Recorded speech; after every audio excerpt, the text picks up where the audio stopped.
যে আমি SSC GD result date আৰু লগতে আমাৰ অসমৰ কিমান চেণ্টাৰত আমাৰ ফিজিকেল হ'ব সেইবিলাক চেণ্টাৰৰ বিষয়ে আজি আমি কথা পাতিম। তুমি যদি আমাৰ চেনেলত আজি ফাৰ্ষ্ট আহিছে তেনেহ'লে চেনেলটো ছাবস্ক্ৰাইব কৰি ল'বা আৰু ভিডিঅ'টো ফাৰ্ষ্টৰ পৰা লাষ্টলৈ চাই থাকিবা।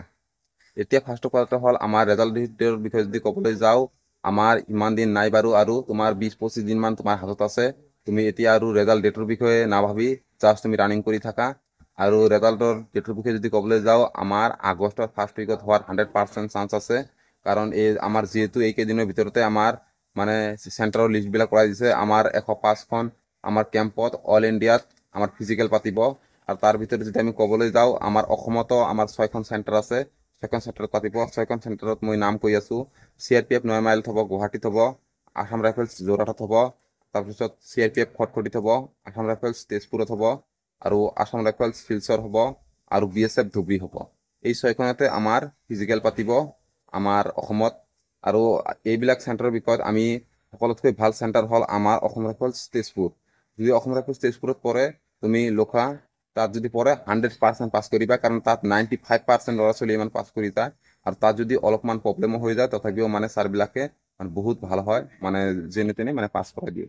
তেনে হাইট অলপমান প্ৰব্লেম হয়, তোমাক এইবিলাক ছাৰবিলাকে মানে চেক্ৰিফাইচ কৰাই পাছ কৰাই দিব।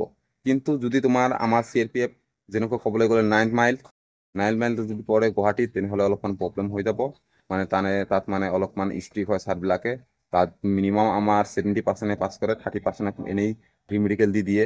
মানে তাত ছাৰবিলাক বহুত ষ্ট্ৰিক্ট হয়, অলপ পইণ্টৰ কাৰণে ৰিমেডিকেল দি দিয়ে। আৰু যদি BSF ধুবুৰীৰ কথা ক'বলৈ যাওঁ, BSF ধুবুৰীতো বহুত ভাল হয়। মিনিমাম আমাৰ ক'বলৈ গ'লে 80 মান ল'ৰা ছোৱালীক পাছ কৰাই দিয়ে তাতে।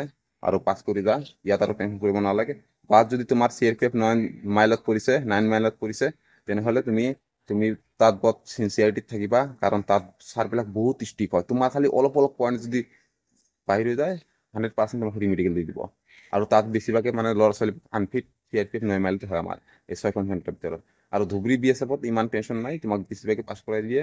আৰু যদি আপোনালোকৰ তেজপুৰত আছে, তেজপুৰ একদম ভাল, যদি পৰে তোমাৰ নচিব একদম ভাল হৈ গ'ল। মিনিমাম তোমাৰ 95 ল'ৰা ছোৱালীয়ে আপোনালোকৰ তেজপুৰত পাছ কৰি যাবা। এই 6খনে আমাৰ চেণ্টাৰত লিষ্ট ওলাই গৈছে যিহেতু, সেইবাবে মই কৈছোঁ ফিজিকেল ডেটৰ মানে নটিচো অতি সোনকালে আহি যাব। মিনিমাম আমি চাবলৈ গ'লে এই সপ্তাহৰ ভিতৰত অহাৰ ফুল চান্স আছে। মানুহে যদি ফিজিকেল দিবলৈ আছে, তেনে মানে ভালকৈ মানে এতিয়াৰ পৰা ৰানিং কৰি থাকা, টাইম নাই আৰু। মিনিমাম তুমি 20-25 দিনমান পাই যাবা। আৰু যদি তোমাৰ ফিজিকেল ডেটৰ নটিচটো আহি যায়, তেনেহ'লে তুমি কিন্তু ফিজিকেল দিব মানে টাইম নাপাবা, মানে ফিজিকেল তৈয়াৰী কৰিবলৈ।